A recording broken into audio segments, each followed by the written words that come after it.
Hey, everybody. Laura Eisenhower here. I'm really excited to have Brad Johnson with me. I've actually known Brad for quite a number of years. I think we go back all the way to 2010, 2011? About 2011, around there, yeah. With Portal to Ascension. And it's Yep. been amazing to just follow your work over the years and do events with you. And so let me tell everybody a little bit about Brad. Brad Johnson has psychic abilities. He channels, he's a healer, does spiritual teachings, dream interpretation, and the Akashic Records and more. I mean, he works with the Akashic Records and accessing them. And Brad Johnson has developed these abilities to better understand how reality interacts with us on a personal and collective level. He's shared his full circle knowledge with people from all over the world, reflecting his empowering spiritual journey for over a decade. He's also the author of a new meditative instant healing method called the EQ method. He is also the author and creator of the healing code cards that provide spirit healing codes through sacred geometry, assisting in the detoxification, elimination, and purging of illnesses and toxins, plus the restoration, enhancing, and amplifying of the physical body. Now, this is just a small portion of his bio. He's got a really impressive bio and story. And just to name it right off the bat, what is your website? Oh, yes, it's newearthteachings.com. Okay, awesome.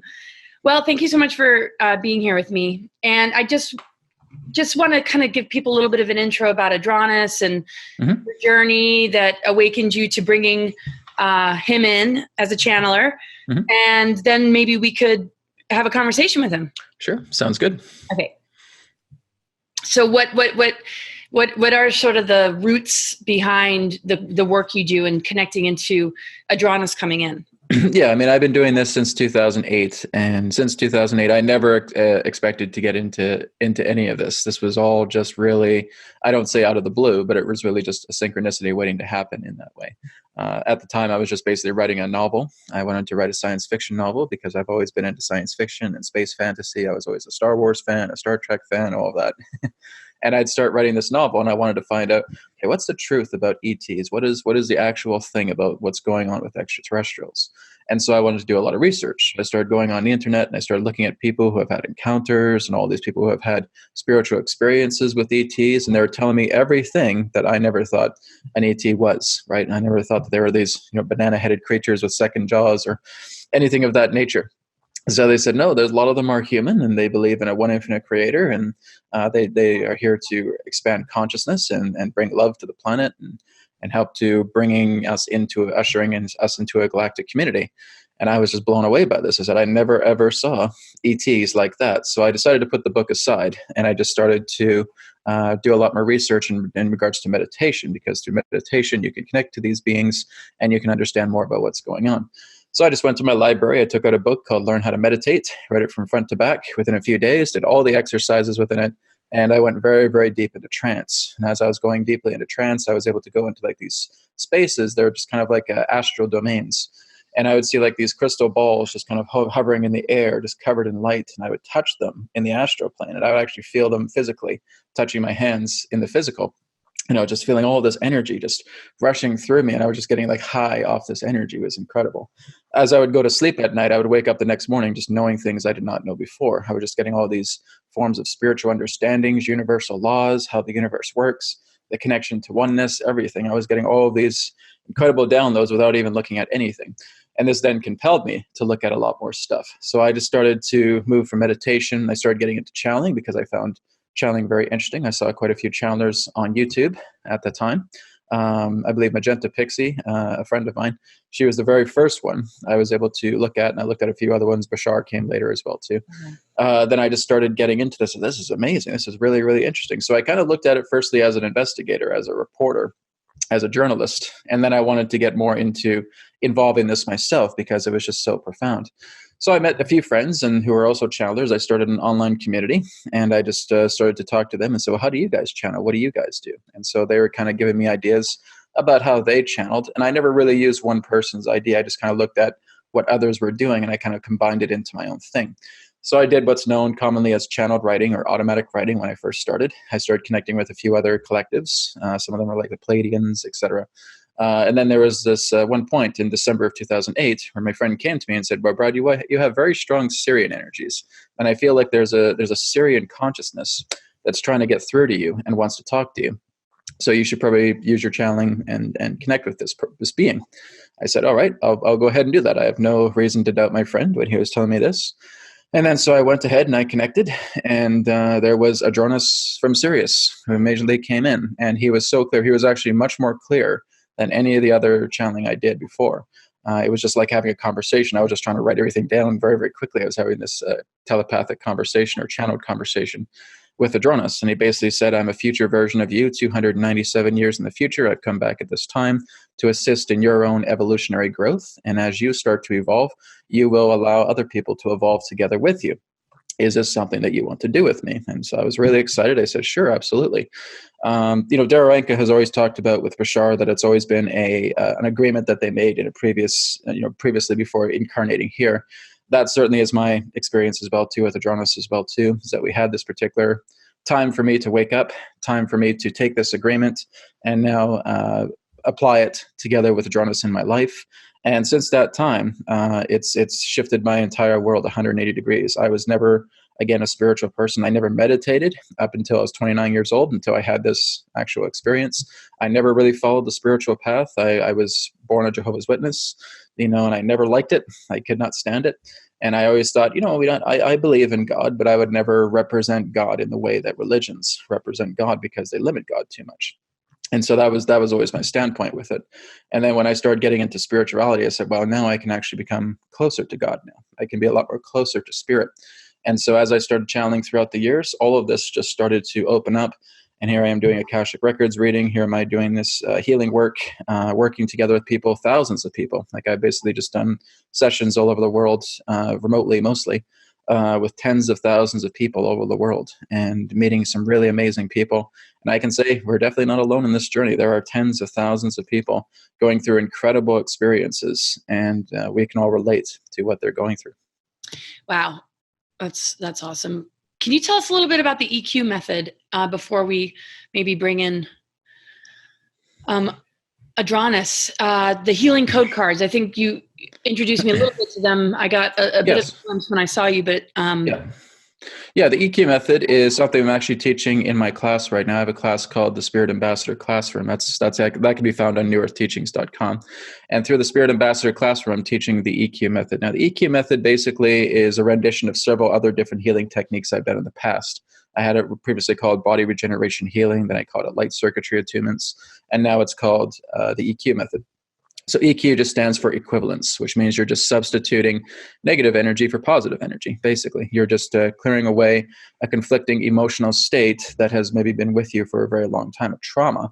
And basically, we are putting it into an isolated area of the body, basically a direct focal point. And then we are going up into love energy and bringing that equal strength of love energy into your being, and we're just swapping it. So we're just exchanging a conflicting emotion for a loving quality in that way. And people feel this instantaneous effect of healing through the EQ method. So I've been doing that for quite a while. I've actually done the EQ method on myself for quite some time, for a couple of years. And that's what's actually just majorly shifted my own emotional states altogether. So it's very, very powerful. I was inspired by a few other people who were kind of going close to what I was doing, but not quite there. And I said, okay, well, this guy's done this, but he hasn't really done that. And so I'm kind of looking at a few other people, seeing what they're doing, and it kind of helped me just to put the pieces together. A lot of things that Adronis was telling me as well, too, was bits and pieces of this coming together. So the EQ method, I find, I think has about a 95% success rate.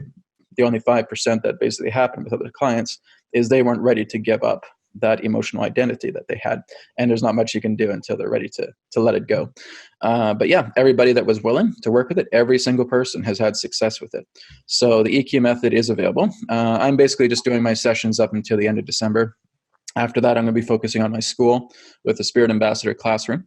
I'll also be doing some weekly channelings and an open Q&A group on my Patreon. That again is on my newearthteachings.com website.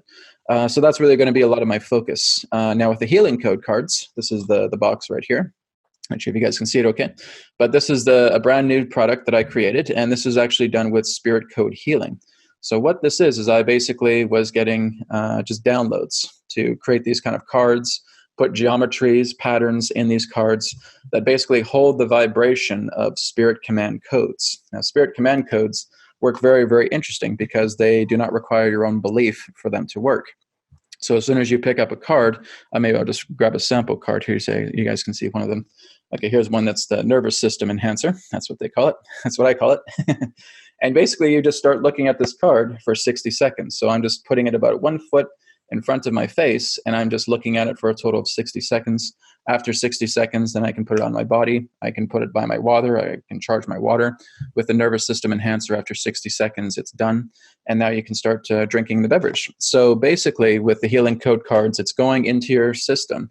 It doesn't really require any attention from you other than the idea of just staring at it for 60 seconds. You don't have to put any intentions forward if you don't want to. If you want to, you're welcome to. But you don't really have to put any intentions forward. It's basically doing all the work for you. It's going into your organs, it's clearing them out, it's detoxifying them, it's clearing away viruses, it's clearing away bacteria, and it's giving you a good vitality boost as well too. So people who are trying it already are seeing some really powerful positive effects. There was one woman in that sense who had really bad asthma, and she wrote to me in an email. She said, in the middle of the night, I had like a really bad asthma attack. I had the inhaler. And instead of going for my inhaler, I went for the lung enhancer, the healing code cards. I looked at it for 90 seconds. Within 5 minutes, my asthma was gone. She was actually able to throw away the inhaler after a few days. She didn't need it anymore.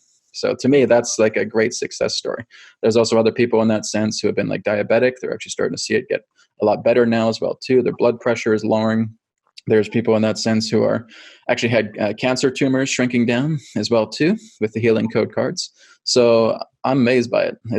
I put all these things together, and to me, it's just a simple thing. But then actually being able to see these healing code cards go to work is incredible. So is this something that people can purchase, or is it something based on a client relationship? And that? Yeah, no, you guys can purchase it. It's on healingcodecards.com. So the website is actually on my other website, newearthteachings.com. But you can just go to healingcodecards.com. You can grab yourself a deck.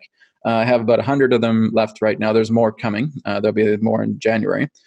Basically, I just grabbed a quantity of 500, and I think about 350 of them are sold right now. I'm keeping a few available for when I go and do the show in January, when I go to Florida. So there'll be about 100 left. They're selling pretty quickly as well too. So and I'll be seeing you in Sedona. Yes, exactly. As we get closer to the summertime, probably around May or June. But you still have enough in stock and everything. Yeah. So have you ever been told, or has there been any indication of when there's going to be a total merging of Brad and Adronis, where they're almost like one being? I mean, it seems like it's such a high vibration to bring in like right now, but is there a point in which you can already foresee when it's a total embodied? Well, see, Adronis is basically very much embodied with me right now. Like, it doesn't take much for me to bring him in, because basically all it is just me grounding myself and centering myself with the breath, and then he's here. Like, he just comes in at any particular time he wants. So he's always with me. So that merging has also been happening. I would say it's kind of a transitional merging that's already happened. In regards to like a full out merging, that'll probably happen after I leave this body, whenever that time comes. So, but basically right now it's a transitional merging where he's just always on standby. And anytime I want to call him in, he's here. I just ground myself. I center myself. I start doing some toning with him as well too. Adronis, and then that just helps me to kind of center with his energy. Then he comes through and he shares, and we basically just blend beings. Now, basically, I can go a little bit deeper with him, but it's kind of like a non-interactive experience. It's basically like if I'm just with Adronis, it's just me and him, and then he kind of comes through, and I start talking a lot more slower. And this is kind of going into a deeper trance. But when he interacts with people, it's kind of more of a lighter trance. That way it's kind of more interactive and receptive with him and me. Right. And I mean, with just still being in this, density and a lot happening and changing. And yes, it's very solid. So, so my cat really likes your vibe, by the way. She's just like jumped up. Oh, that's cute. I got a lot of kitty cats that come up to me and say, "Hey, we like you." Yeah.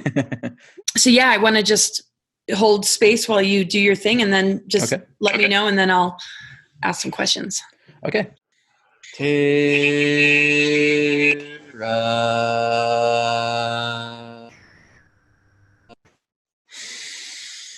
Soul Star.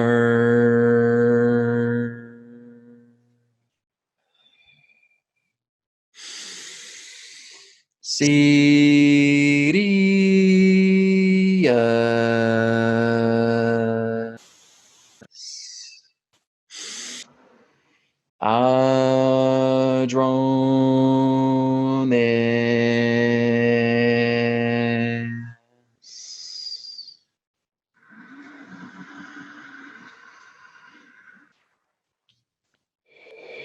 we are here at this time. We bid you greetings and thank you very much for the opportunity of this interaction. We say hello to Laura and to all who are tuning into this broadcast through your internet collective consciousness. How may we help you today? It would be very interesting to talk about timelines and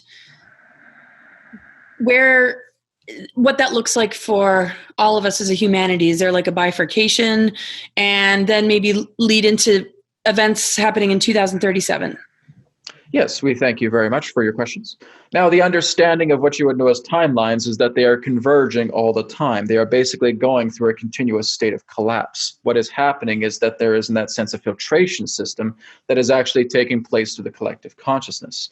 Now, you're already going through this transitional process that is going to lead into what you would know as a outcome of wholeness. What that means is that everybody will go through the singularity. Everybody is going to move into that aspect, but everybody will split themselves off into an appropriate reality that best suits them. So those in that sense that are going through the singularity, that still rely upon many of the, shall we say, third density aspects pertaining to government, pertaining to monetary system, pertaining to their own particular type of career, etc., will still accept and experience some particular degree of that timeline once they reach singularity.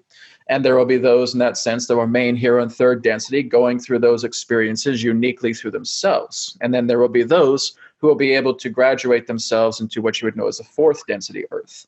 The fourth density Earth, again, is what is happening as you move further into 2037 and 2038. So as you are moving right now, you are going to see the continual states of resistance pertaining to unnatural systems that have been birthed upon this planet for a very long time. And as they have been birthed upon this planet for a very long time, you are now going to see all of that, shall we say, inner chaos unfold upon your planet. So this is exactly why you're seeing riots, protests, and any other particular forms of resistances taking place. Because people realize in that sense what they are accustomed to pertaining to government, and they see exactly how their government is reacting, and they are working to retaliate against those energies to ensure that there is, in that sense, an equality. So this will continue to happen. The idea of the old systems are simply not compatible with where the energy of the planet is going. Earth herself is raising herself in such a frequency right now that the idea of these old systems simply cannot remain. They are destined to crumble. And basically, there's a lot of efforts to try and keeping the third density Earth from actually going into this state of higher vibration. Much of this has to do with the idea of pollution on your planet. Much of this has to do with the chemtrail agenda. Much of this has to do with the contamination of food and water, working together in those particular ways of dark agendas in the best way of mentioning, so that this Earth itself cannot move up, but it is inevitable. It basically bursts through all particular forms of veils that anything pertaining to, in that sense, a dark agenda is trying to put up. So Earth will always break through the veils. It will always go through these dark aspects because it is destined to move up into this higher frequency. This is exactly what's happening behind the scenes, is there's a lot of induced administration work that is taking place behind the scenes to assist in actually shifting and sanitizing other particular timelines on behest of the collective. So again, it is very much similar to what you would know as a captain steering a ship and basically working to move that ship out of the way, out of a very powerful tidal wave that may have represented, in that sense, a dark agenda. It is continuing to move forward into, in that sense, a very intense eddy, but nonetheless, it's moving forward. So this is exactly what's happening. Many of you are the captains of the ship, but there are crewmates that are working behind you that are actually helping you to steer the ship a little bit more better than what the captain can. So this is exactly what's happening behind the scenes. You are being steered out of certain forms of, shall we say, timelines that, again, have represented much more of war, have represented much more of poverty, control, corruption. All of that is collapsing. So as the Earth is moving herself more into a natural vibration, a heightened vibration, it is impossible for her to actually be brought back down into the depths of doom and gloom once again. She has already experienced that.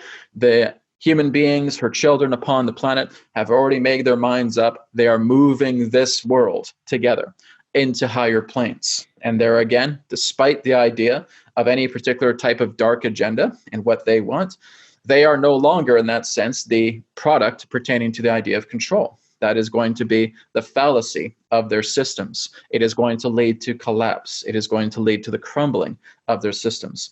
So between now and 2024, we have termed this as the span of change. This represents the idea that everything is going to go through a great shift.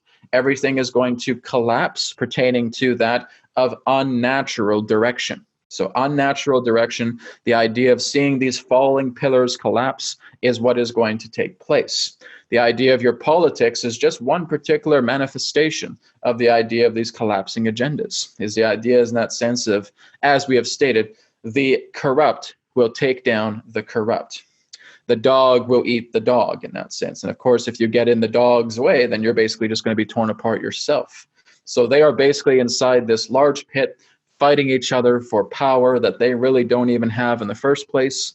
And again, a lot of them are basically going to be responsible for taking down many of these other pillars that have represented, in that sense, a very strong consortium pertaining to control that has been on this planet for many centuries. Well, excellent. Thank you so much. So when it comes to like weather weapons and manipulation of, DNA, the continual things that are being used like vaccines or, contamination of our waters to compromise us, does that just begin to fall away and we are able to advance ourselves and even live for much longer and maintain a physical form as we move into these energies? On the contrary, it actually intensifies so that people become much more aware of it, so that it becomes unavoidable to not recognize. So in that sense, you are actually seeing a lot more of this. You are seeing the idea of water contamination. You are seeing the idea of chemtrails. You are seeing the idea of all these other forms of pollutants, the idea of GMOs in your food, pesticides in your food. It's now become so loud, you can't even ignore it anymore. So people are now realizing that this has happened because this is how the universe works. When you don't clue into something, it's going to become louder. It's not going to shush, shush, shush down because you say, oh, shush, shush, I don't want to hear this. No, it becomes louder. It becomes a boisterous voice. And you now become completely enamored by what it is saying. It's got you in a trance. You can't help it. And so now you want to work together to help others, form groups, form organizations to completely clean this up. That's exactly how it works. The universe will scream at you until you say, okay, I see what you're saying. Let's change this. And that's exactly what's happened. So basically everything escalates to the point where you can no longer ignore it anymore, where there's no longer a tolerance. The tolerance has now snapped. And you cannot ignore this anymore. And now many people are realizing exactly what's been happening.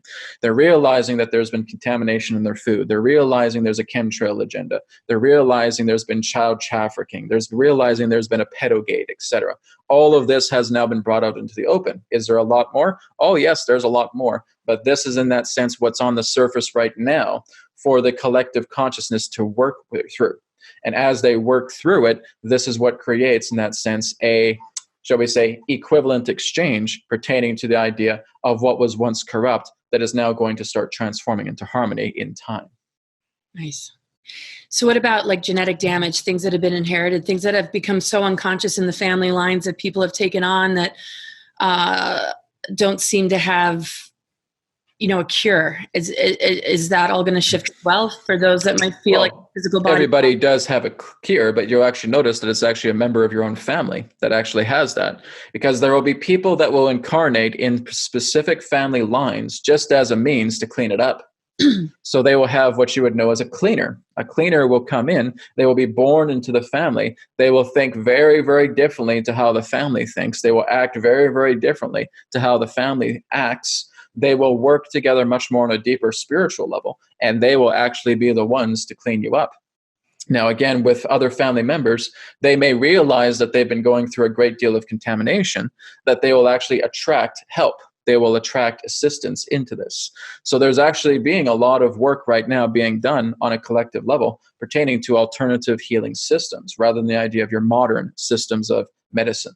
So many people can still go to the modern systems of medicine, but again, that's part of the screaming that's happening. The screaming is saying, this is not working for you. You need to discover something else. And so now they go into other forms of alternative treatments, and they notice that these other alternative forms of treatments deal with a great deal of energy medicine, the idea of alternative medicine, as you call it, but truly it is the natural medicine. And now they start to clean themselves up. They start to work with themselves mentally, emotionally, spiritually, physically, and now their body starts to improve. Once your DNA is damaged, it's not about saying that it's irreversible. It certainly is reversible, but it requires a commitment for you, because everything is happening from you. Nothing is happening to you. So as this is happening from you, you need to listen to what that inner voice is saying, because at times it will scream at you as saying, this will not work. Your traditional medicinal systems pertaining to Western knowledge is not going to help you. You pumping pills in you are not going to help you.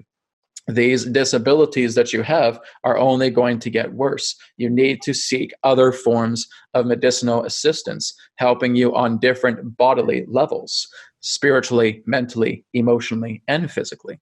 And so once they get that message, once they hear it, and they actually now start to take action upon it, everything is reversible. There is nothing on your planet, there's nothing within yourselves that is not reversible. Everything is, because nothing is greater than the power of your own consciousness. And when you start to use it in that heightened way, everything is curable. Everything is healable. Beautiful.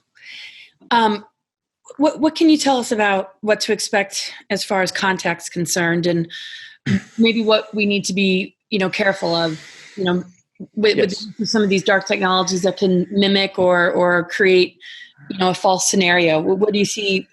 Maybe something that we should be aware of and prepare for? Yes. Well, many of you are in contact with beings right now.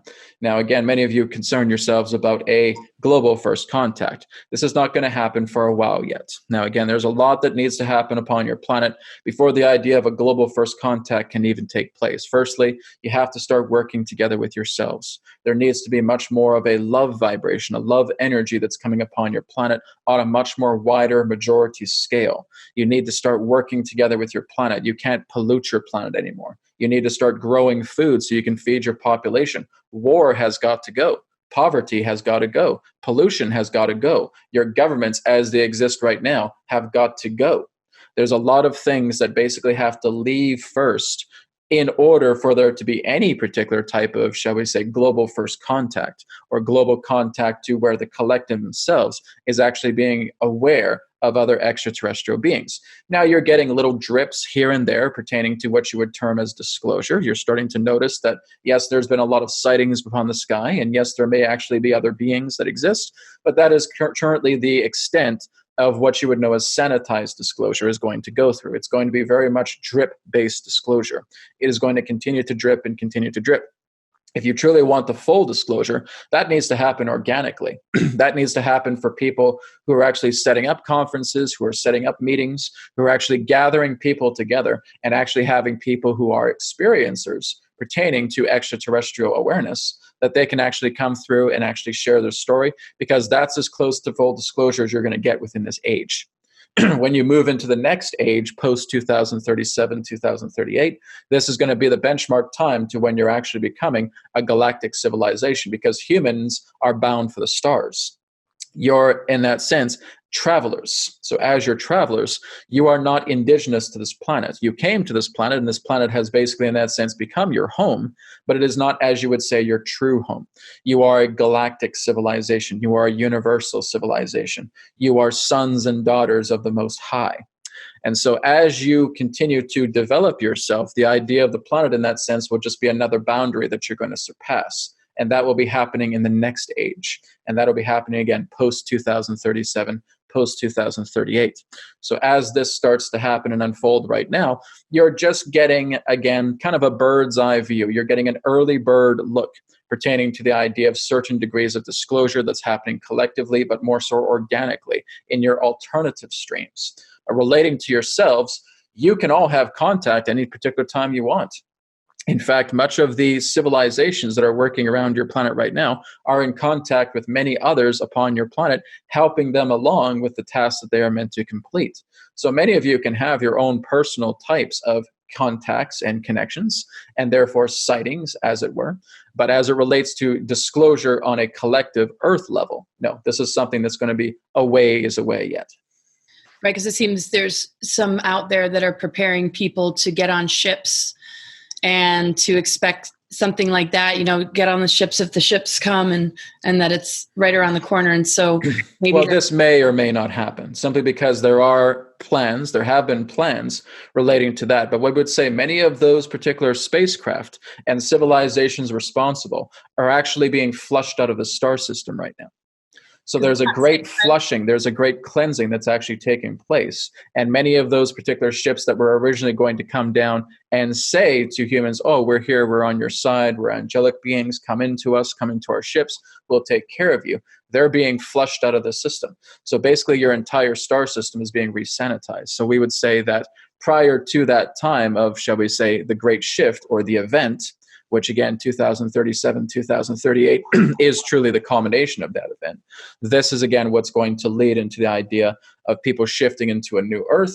And again, the idea of ships coming down and collecting people may or may not happen because a great sanitation is happening in your star system right now. You are aware that Saturn's rings are actually disappearing, yes? Yes. Yes. So again, this is all part of what you would know as a proverbial shift taking place. The idea of old control systems that are now, in that sense, failing, that are now shutting down. Your moon is going to be fully deactivated by 2024. So there's going to be a lot of shifts taking place where the star system will be, in that sense, so sanitized. All of these beings that have actually meant to try and take human beings off their planet for the means of a resource will, in that sense, probably not even be here by that time. Right, because that's a bit of a deception and not the safest route. And correct. We would never suggest that you go on board a ship to feel like you are being cursed to being taken off this planet. Your evolution comes from being on this planet, not being taken off it. Wonderful. Thank you. All right. So what can you tell us about ET government treaties, though, and how governments are working with different agendas? Is that still going on? Because I heard that renewed every 10 years, the Griata treaties. Do you anything to say about that? Well, there are certain factions that deal with governance in that way. But basically, in that sense, much of to what we are talking about is much more of a higher agenda in that way. A lot of it pertains to what you would know as a confederation treaty. And this confederation treaty really relates to the idea of new management that's coming upon your moon. So basically, there are over 40 different civilizations that are existing on your moon right now. And many of them, in that sense, are going through negotiations. They are looking to create a brand new treaty, yes. But this treaty, in that sense, will actually be allowing the Earth to naturally progress as she is without any particular form of coercion or control whatsoever. So it is basically, in that sense, another particular type of sanitation treaty that is looking to be agreed upon right now. And in that sense, there are also, shall we say, certain states of immunities that are taking place as well, should other particular beings decide to sign the dotted line pertaining to this, so that they're not actually expelled from the star system, never to return to it. So they can either, in that sense, amend their ways and therefore develop a state of immunity pertaining to the treaty, or they're actually, in that sense, being booted out of the star system and cannot come back for a certain amount of time. We wouldn't say never again, but more so in the idea for a fixated amount of time until the idea of a situation that is magnetically aligned to their energies is appropriate. So it would be, in that sense, in your terms of counting, quite a long time. Thank you for that. Would you consider this a big victory for the human race, or was this inevitable? It just has depended on... Your victory has taken place since your post-atomic era. So as soon as the post-atomic era happened, as soon as the atom bomb dropped, that was it. As soon as that happened, everything pertaining to intervention, everything pertaining to this ground crew effort was going to succeed. There was never a question about, oh, will this succeed? It's already been seen. This ground crew is extensive. It is expansive. You have, in that sense, the most intelligent beings within all of creation that are actually incarnating into human bodies here and basically lifting up the consciousness. And many of them would willingly sacrifice themselves if it meant that their people would start to move themselves into higher frequency. And that's exactly what's happened. And that's exactly what you've noticed throughout your course of history. These great men and women, in that sense, who have put their lives on the line, and that their inspiration has fueled generations to move up and stand up for themselves. And that's exactly what's happened. So since that time of the post-atomic era, it has already been a success for all of you. Right. What you're witnessing right now is just the transitional effects of seeing this dissolve. It's like going through what you would term as a film trailer. You're just seeing a trailer of all these events. The trailer comes to an end. There's singularity. You're now in your own reality to which you prefer. You're just playing out this collective transition as it is happening right now. Awesome. So for those that have been, I guess, in the 13 families and how that has expanded, and these are proxies. Yes. These are proxies for what you would know as other particular beings. Many of you refer to them as the Anunnaki or the Draconian Empire, etc. But that's all the families were. They were basically just, shall we say, proxies. They were puppets pertaining to the idea of higher rulers that do not even naturally exist on your planet. And so things like cloning centers and just some of the things that we're seeing in like the Hollywood industry and the political world. And it was not so much cloning as it is in that sense, shall we say, ensoulment. Because basically what happens is that when you actually see a leader acting differently, it's not that they're cloned, it's that they're ensouled differently. Basically, they are going through ritualistic blood sacrifice where they are being tortured to the point almost at the state of death. Their soul actually leaves their body in that state of a torturous state, and another soul actually comes into the body, creating ensoulment. This is another type of walk-in-like experience. That person therefore revives the body because the body is in that sense not mutilated, but it is much more tortured in that way. Basically in that sense of what you would know as excruciation. And therefore a new soul comes into the body. There is a period to where that body is able to rest and now in that sense recover under new states of management. So the whole idea here about what's happening in regards to your Hollywood or in regards to your political leaders in that sense is that they have been ensouled. They have not been cloned. Clones in that sense are not efficient. Clones are in that sense too stupid. They're not actually able to answer many questions. They are very single-minded. It's very much like operating a robot that has single task functions and can only have a limitation pertaining to what is available. It is a soulless being. And so you are basically talking to a robot. That would be too noticeable pertaining to the idea of the public eye. And so what they do instead is they utilize these blood ritual sacrifices to basically ensoul other, shall we say, quote unquote, demented souls and placing them within the body. And now the body is under new ownership with that soul that is much more aligned to the agendas of such organizations. And so that would be, it's like they're taken over, and that's when they participate in these dark acts and rituals. It's not the people. Because therefore, many of these souls are what you would refer to as the Anunnaki or the Draco in that particular way. These souls are coming into these bodies, and they are therefore under new management. And the other previous host soul is in an observatory, shall we, in an observation type state, just observing what's happening to their body at the same time. Not being able to do anything about it, but basically just hanging around in that sense because their body is currently occupied by another rogue soul. And it's possible for those original souls to recover because, that depends. That depends. Going after them because they'll see it as, it's this figure that's done those acts without maybe fully understand that there's actually these particular souls that do it willingly. They actually willingly surrender their body and will actually allow another soul to come together. And they're told that they will still be a part of what happens here. So in that sense, they are being told certain things that are, of course, not the truth. So many are in that sense are actually willing because they see it as a throne to power. Right. And it's the bartering of you do this for us and we'll give this to you. Correct. And as we're kind of progressing on this journey and all this, gets more and more exposed, do you see in the near future the ability to live much longer and majorly reverse aging, or is that sort of go further down? Is that absolutely right away? That technology already exists, really. But in that sense, you also learn how to do it with your own consciousness. So basically, in that sense, as you develop yourselves a lot more on a consciousness level, or as you start to notice more of this technology that comes together, there is technology that can actually duplicate your age, that can double your age a great deal in that sense. For those of you in that sense who may have a common lifespan of 60 or 70 years old, you can basically live up into 120, 130, 140 years utilizing this particular type of technology. But this technology is under wraps because in that sense, if that technology got out, all of the other particular forms of, as you would say, greed-based corporations would be out of work. Great, thank you. What are your thoughts about some of these movements that seems to still divide people? They seem okay on the surface, but yet when you look closer, it seems to be funded by, Yes.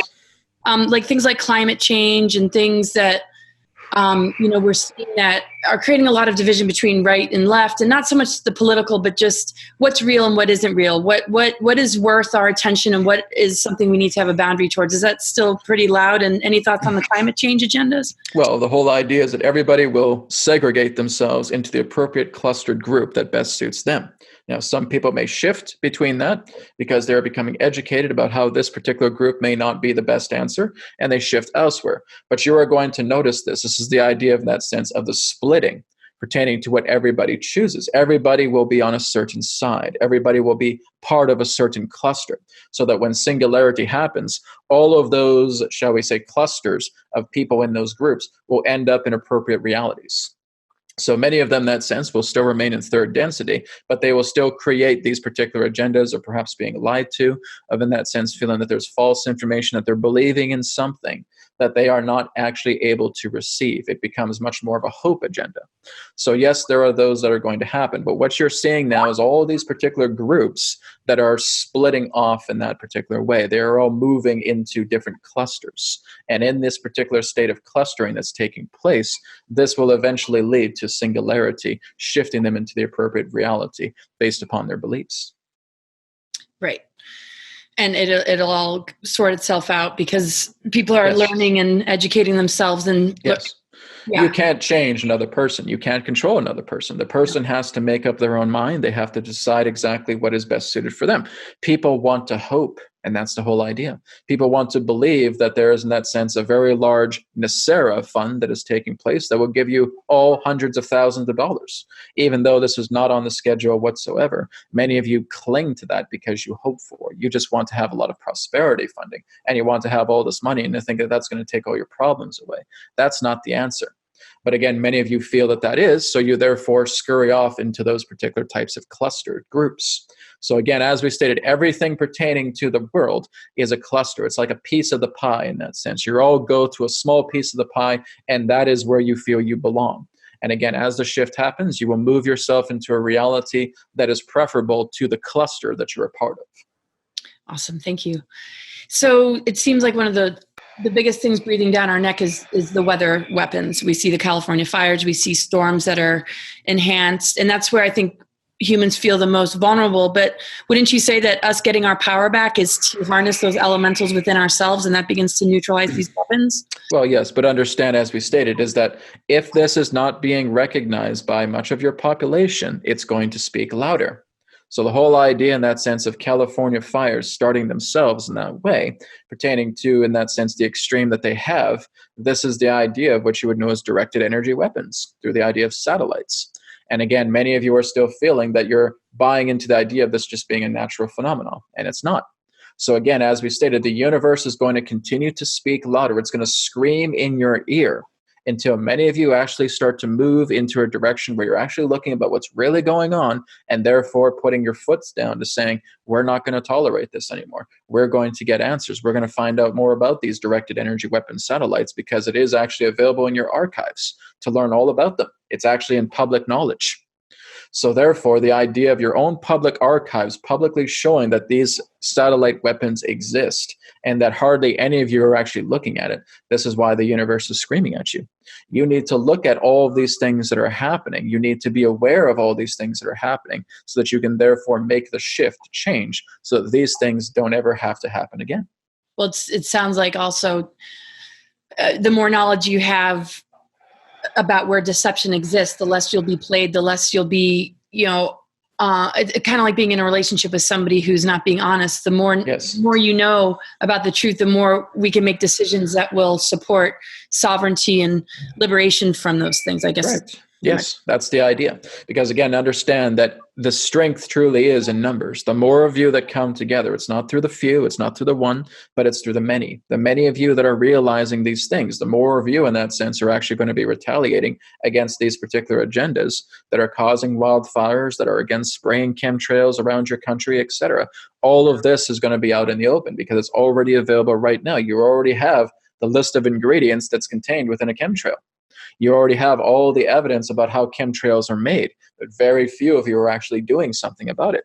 So when more of you start to come together and you're being aware of these agendas, you will demand an immediate halt, and they will certainly surrender it altogether. This needs to come through a mass operation, a mass consensus of decision.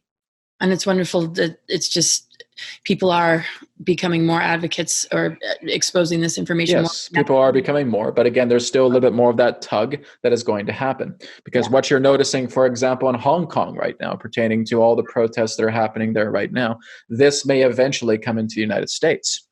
So again, the whole key here is that you are working together to bring yourselves together to become educated so that that doesn't have to happen. But it feels right now that the energies are moving in that direction. Oh, awesome. Yes. So I think people have a really hard time with the loss of loved ones and the whole idea of death. And we're encouraged not to fear death, but at the same time, it's still such a mystery to people. Do you see the veils lifting and sort of a reunion with souls that have passed on that people still just feel? Well, see, the only veil that you actually put upon yourself is the veil of mourning, because you are taught to mourn when a loved one transitions from their body.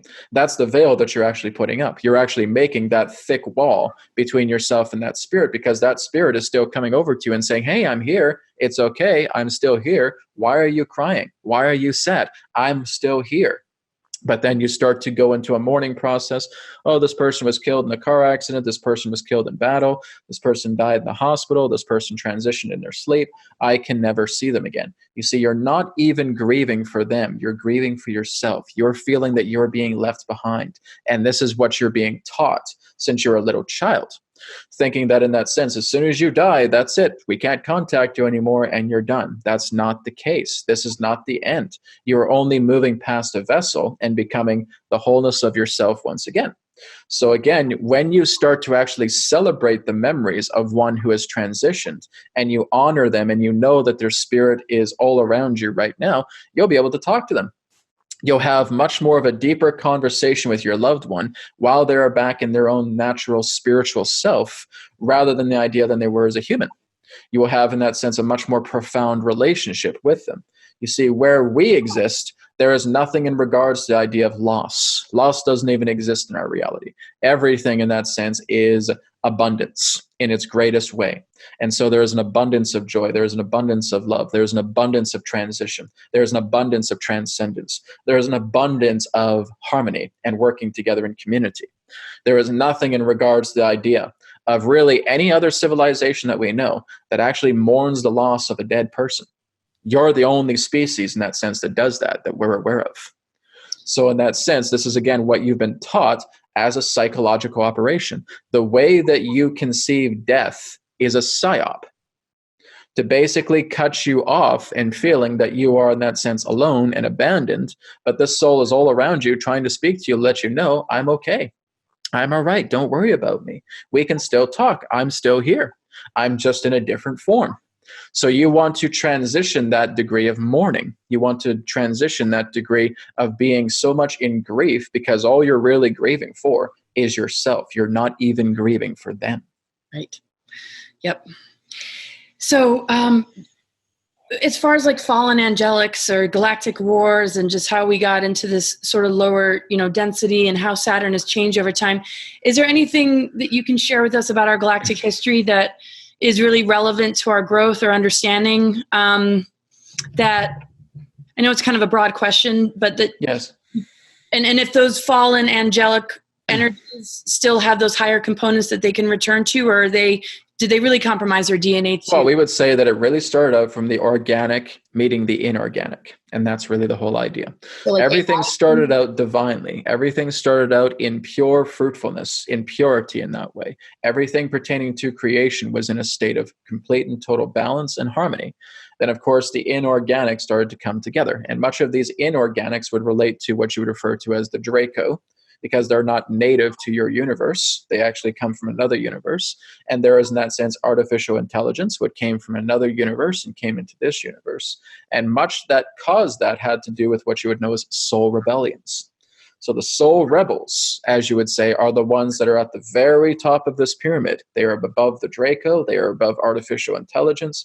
They're above all of those other particular forms of agendas, because they were the ones that were actually bringing the inorganic into this universe, because they were the ones, as you would say, the fallen angels, the ones that have been kicked out of heaven, because in that sense, they were becoming too rebellious. They were thinking that they themselves were God, and that there was no other God other than themselves. And they were trying to coerce people and trying to worship them as the true God. This was in that sense considered to be forbidden by higher dimensions. And they were in that sense descending down into lower dimensions, because their vibration was so heavy, they could not support the weight pertaining to that other vibration. So they therefore shifted those vibrations down into lower dimensions. And this is what led into the idea of the physical dimension that you understand today. Much of the physical dimension is a technology created by those soul rebels. So your physical universe, in that sense, is an entire technology. Many of you refer to it as a computer simulation, and it's very correct. It's exactly what it is. It very much is a computer simulation, a prism, a technology that was actually created by many of these soul rebels and their cohorts, we will say. So much in regards to a lot of this aspect pertaining to war is the idea of the inorganic trying to take away the splendor pertaining to what the organic have. So it has always been an inorganic versus organic battle for millions and millions and millions of years. And it's an overlay like on the grids and on our... Everything just connects together with everything else, as above, so below. And it's an imitation. And so as we work this energy, we get back to the organic and we lift that artificial simulation. Correct. Yes.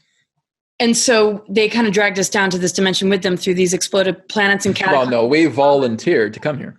That's the whole idea. Every soul volunteered to come here to basically clean this up. That's the whole idea. Yes, there are certain souls in that sense that continue to cycle themselves back and forth, because they are caught up very much in the state of their own dramas. But there are many souls that in that sense incarnate not just on this planet, but everywhere else. You have no idea how many souls there are. They are countless. There's no number for them in that way. So you have all of these volunteer souls coming from higher dimensions, coming down here to clean this up, because many of them, as you would say, are angels. They are angelic beings. They are all about compassion. They want to serve love. And so they will go not only to Earth, but they'll go to other planets as well too, and attempt to clean it up. There are a lot of cleaners happening within this lower density. And this lower density of cleaners will come together and clean all of this debris up that's been created by inorganic havoc. And would you say that's the majority, and it's still just working on waking up and snapping? Not the majority yet, but again, getting close there. We would say approximately 1/3 of your population. 1/3 are the cleaners, and everybody else seems to be being activated out of the mind control. Correct. That's the whole idea, is that many are being activated, even if they don't know they're being activated. They still are good-hearted people, regardless of what they believe. Well, I really appreciate your generosity with your time. And I just really just want to touch upon the Mother Earth, though, and what you can tell us about the Sophia energy and how that relates to this planet that we're on.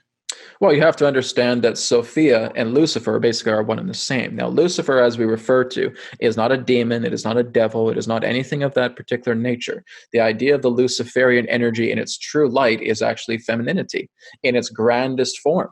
It has simply been demonized. It has been, in that sense, demonized completely by those in that sense that are actually the takeovers of your entire planet. The same thing with Saturn or Saturnia.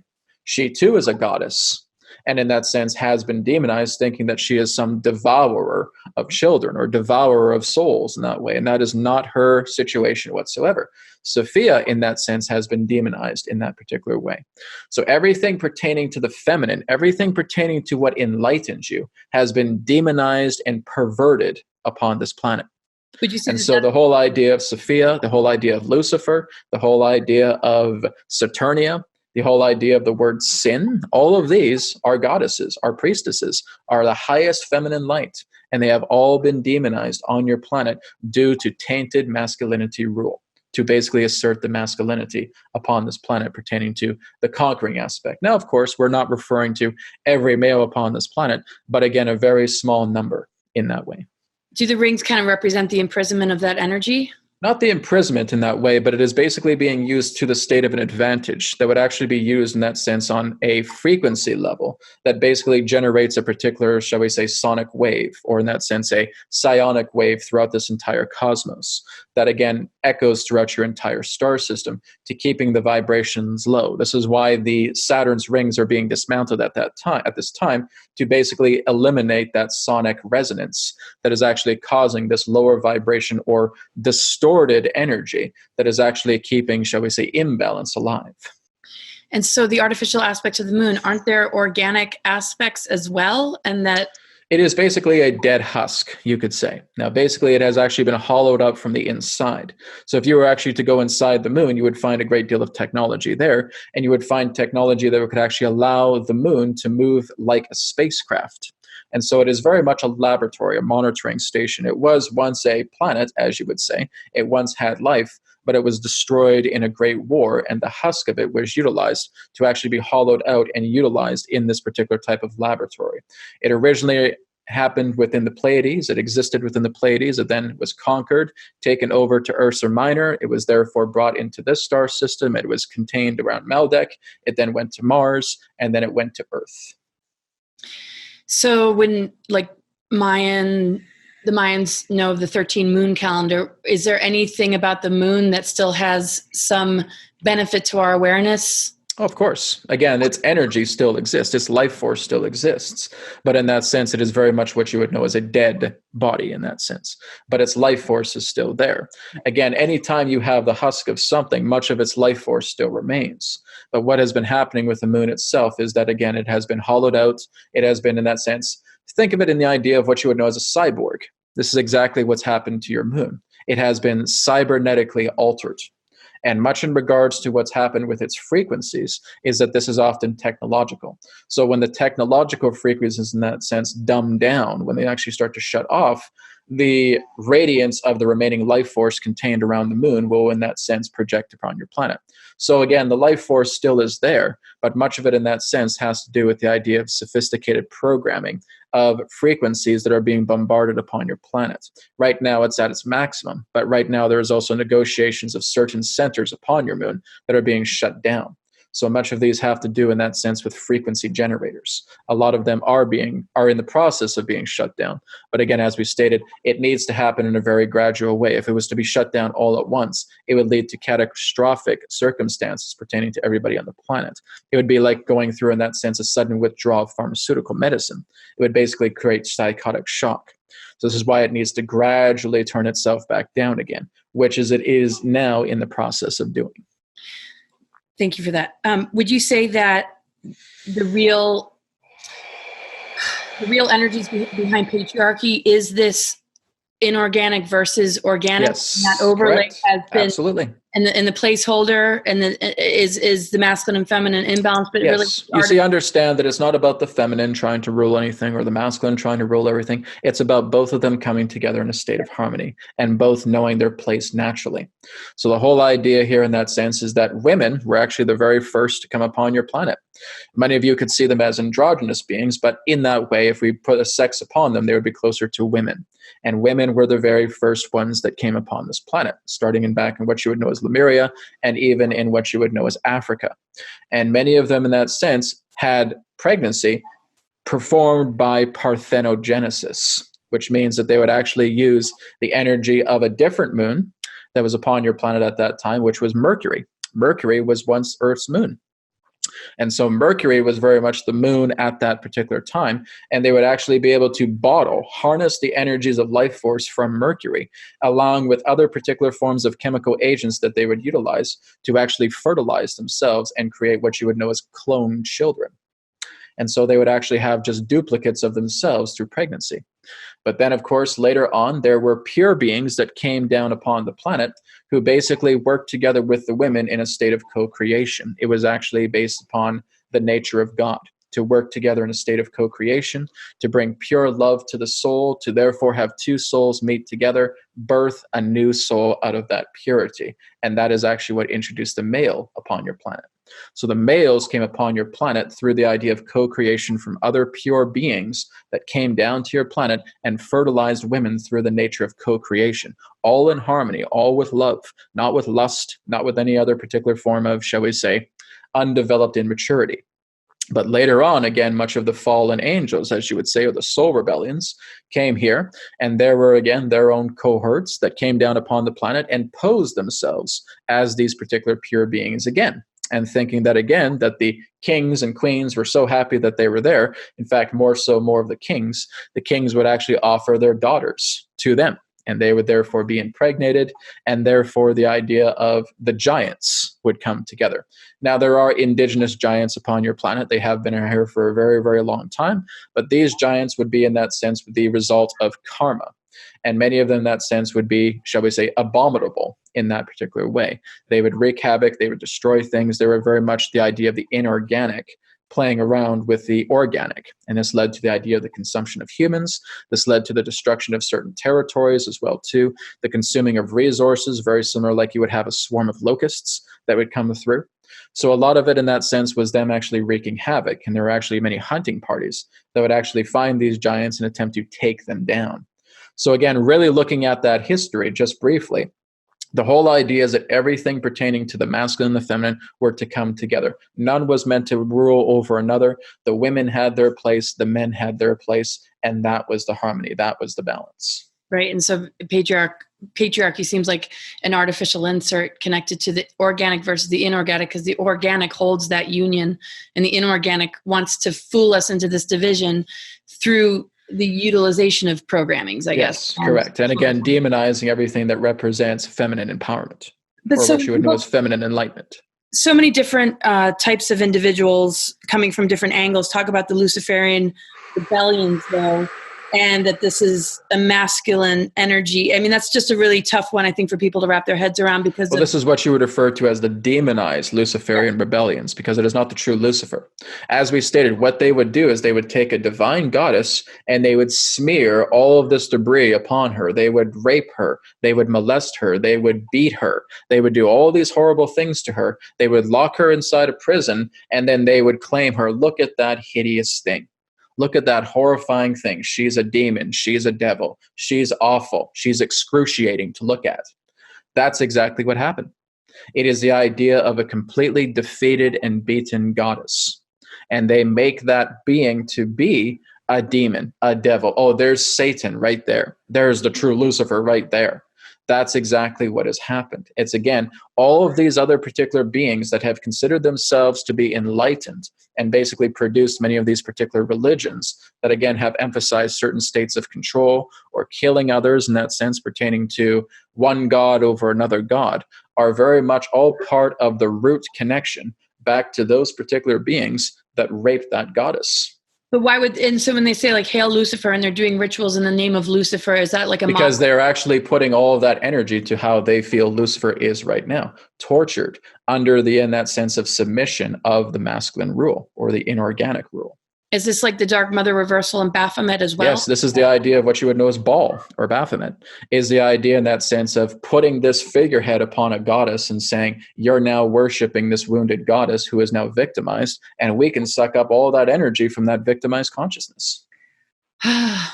Yes. That's how it all works. It is not the idea in that sense of just this being Lucifer and this is in that sense to her core evil. It doesn't work that way. Everything started off divine. As everything started off divine, there was no evil. You basically have to pervert the divine to convince people that this is the most evil thing that exists. And that is exactly what they did. And they perverted everything that is pure, made it into a demonic entity, and therefore putting their rulership towards, hey, we've conquered the goddess, let's celebrate that, and let's usurp that energy of victim consciousness. And that's what's happened. Seems like the Gnosticism as well, with blaming the goddess for the demiurge and the archons. Would you say that that's accurate? Well, again, that all relates to inorganic intervention in that particular way. So the idea of the archons is one idea of what you would term as inorganic intervention, or the idea of the inorganic force. So the whole idea in that sense is, yes, a very calibrated effort in being able to pervert everything that has been held as divinity upon your planet for a great amount of time, and therefore demonized, perverted in that way, so that again, that they could usurp that energy through victim consciousness and claim themselves as the high and mighty. And so even Gnostic, because without those pure forces, these beings are nothing. They need your energy. They need the energy of everything else that has basically been worshiping this energy as that particular state that they have given it for them to actually receive this power. Even beings that you would consider to be divine are actually being perverted in that way. The idea of Jesus actually being hung against a cross is a demonic symbol. But again, that's being used quite commonly in many churches, because what you're doing is you're worshiping sacrifice. That goes back to the Baal. That goes back to Baphomet. As soon as you see Jesus impaled upon a cross, bleeding all over the cross, that in that sense is a demonic energy. Yeah. That's all part of the idea of taintedness. And they take that energy and they gobble it all up. And they think, oh, I got this big rush of energy now. I am high and mighty above everybody else. And as long as everybody continues to worship that, that's what they're going to continue to do. And that's why the contamination's grown so much, is because the amount of people that sort of bought into it and gave it energy and gave it power. It's even questionable. A lot of these ancient texts seem to have distortions, including maybe the Emerald Tablets. I'm not sure. Yes, of course, because the idea is that these particular forms of texts can be doctored. Because, okay, here, we'll present this to you, but we've changed a lot of things within the material. Of course they can, because they're the ones that have the power and access to it. Many of your original, shall we say, writings that were caused by original, shall we say, saints and scholars in that way had been burned. And if they were not burned, they were manipulated in a certain way because this would work to their favor. And that's exactly what's happened. You look at your own Holy Bible, it is greatly distorted. There is a great deal of passages that are missing. There are other books, such as the Book of Enoch, that is not even contained in the Bible, that talked a great deal, much more about what we have shared as well, too. That is not even in your Bible. So again, it's all based upon this great sanitation, these councils of the inorganic, as we say, that has put all this energy into these books and say, okay, here you go, you can have it. Everything that you could basically say is popular within your mainstream pertaining to the understandings of your history have all been doctored in some shape, way, or form. Yes, that includes the Emerald Tablets. The Emerald Tablets are not a book. They are an astral realm. It is basically coded instructions teaching you how to go into the deeper levels of the astral plane to actually understand the material itself. It cannot be found in a book. The book is just a code. Well, this is, why I work with astrology, just to help with self-knowledge and to understand what these different forces with the different octaves and the different things that have happened to these planets over the course of history. How a person is working with that in order to liberate ourselves from the wheel, to move into a larger picture that includes a lot more planets than we've been shown. Do you feel that that's an appropriate tool for you have to understand, again, astrology has its place, but again, it's still just looking at your gears that you have within yourself. Right. So whenever you're looking at the cycle of the planets, they actually don't determine your destiny. They're just showing you as a gauge what's happening within yourself. So the more that you're putting your love energy forward and you're bringing love and warmth and compassion to yourself and to others, that's what's going to transform everything. And therefore your planets will fall in line to that new behavior that you adopt. Yes. And that's how I like to use it, not in a predictive way about the future, but as a way to fine tune the human vessel to be in alignment. Showing you opportunities as a gauge. Yes. That was astrology's main purpose. It was never to dictate your fate. It was always the idea of saying, well, here's the gauges. Here's where there's opportunities that can show you growth here. Here's something you may need to work on. Here's something that you can now expand. Exactly. That's exactly how I use the tool and the intention behind using the tool. This goes back into what you would term as the ancient Atlantean astrology, because it was very much around all of that. Right. I always avoid the predictive, because to me it's a part of what we create, and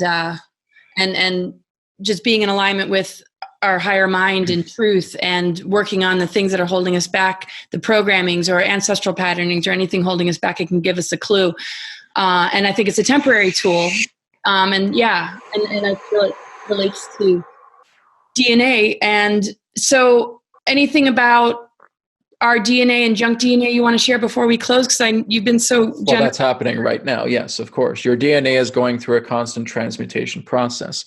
There are what you would know as helpers working around you all the time that are helping to alter certain sets of DNA to bringing you into, shall we say, a different state of being so you can move into a different timeline. The sun is also responsible for transmuting your DNA as well, too. The earth is also transmuting your DNA. Your DNA is never stagnant. It's like a flowing river. It is always in a constant state of change.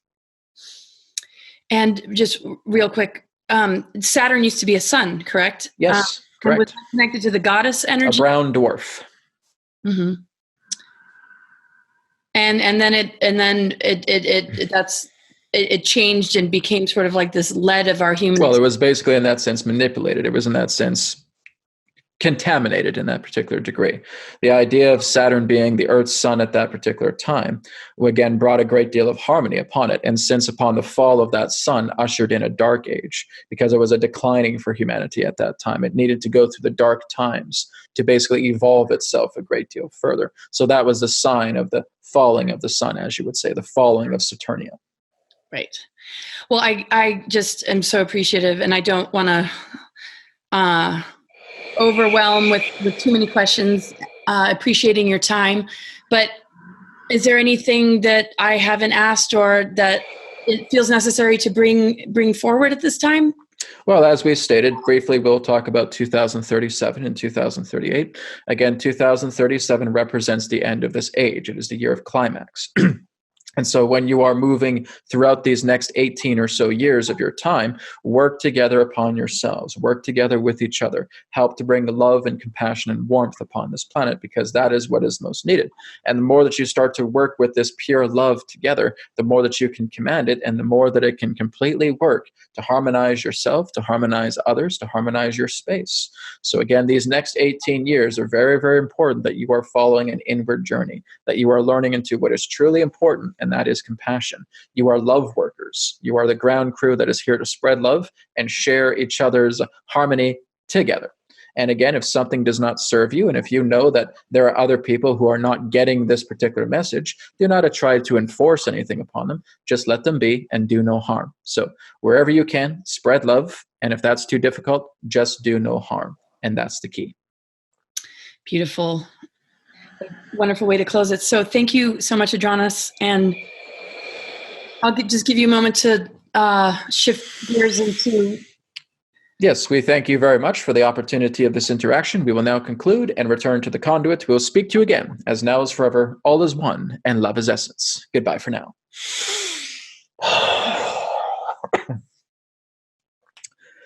Okay. Thank you very much, Laura. Thank you, everybody.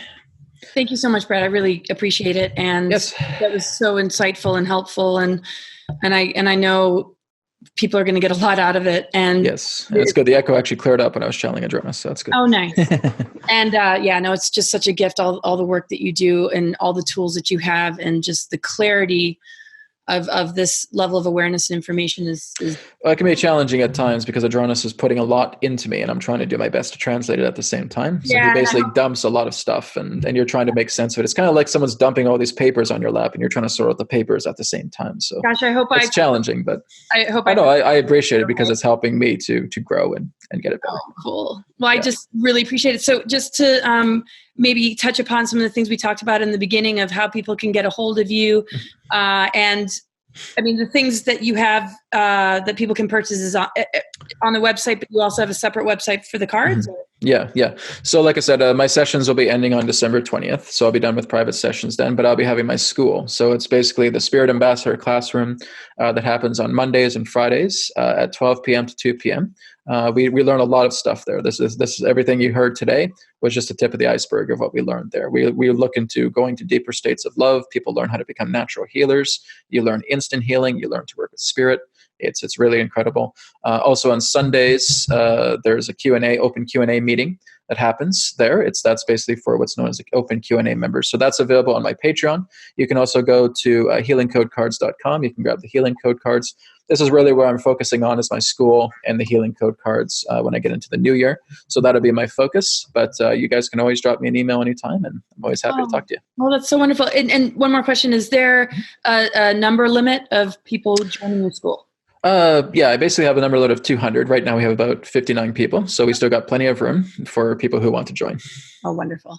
Yeah. I just deeply appreciate your time. Thank you so much. I look forward to seeing you in person. Yes, I look forward to Sedona. Yeah, totally. And have a great time in Florida and everything else, you're doing. And thanks again. And thank you.